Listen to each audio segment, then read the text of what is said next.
अस्सलाम वालेकुम। उम्मीद है आप सब खैरियत से होंगे। Welcome back to my channel. आज हम एक बहुत ही ज़रूरी टॉपिक पर बात करने जा रहे हैं। ये वो टॉपिक है जिसका हम अक्सर न्यूज़ और सोशल मीडिया पर सुनते हैं।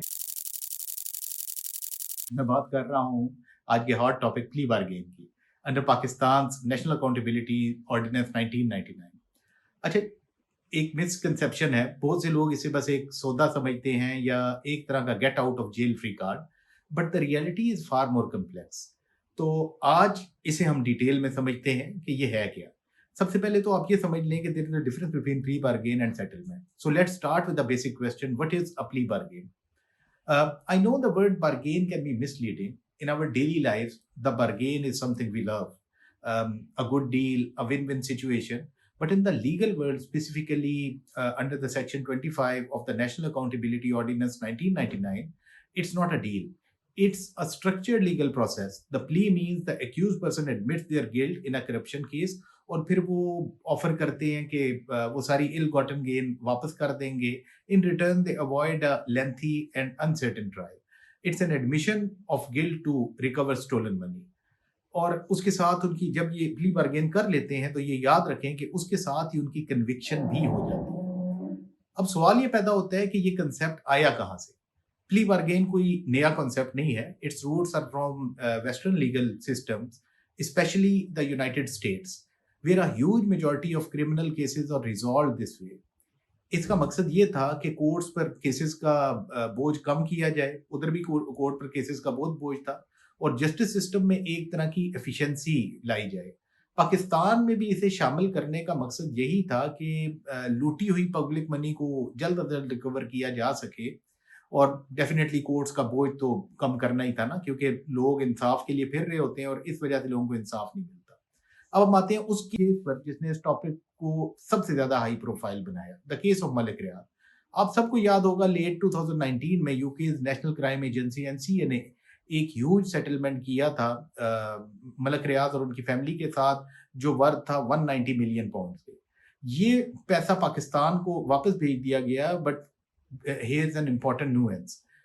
The NCA termed it as a civil settlement, not a criminal conviction. तो जब ये पैसा पाकिस्तान आया तो एक लंबी लीगल डिबेट स्टार्ट हो गई. Was this a plea bargain under our law? लोग इसे प्ली बार्गेन कह रहे थे, बट लीगल एक्सपर्ट्स आर्ग्यूड कि ये टेक्निकली प्ली बार्गेन नहीं था under our National Accountability Ordinance, क्योंकि यूके की सेटलमेंट में मलिक रियाज ने ऑफिशियली गिल्ट एडमिट नहीं किया था और ना ही कोई डीम कन्विक्शन उन्हें दी गई थी इसमें.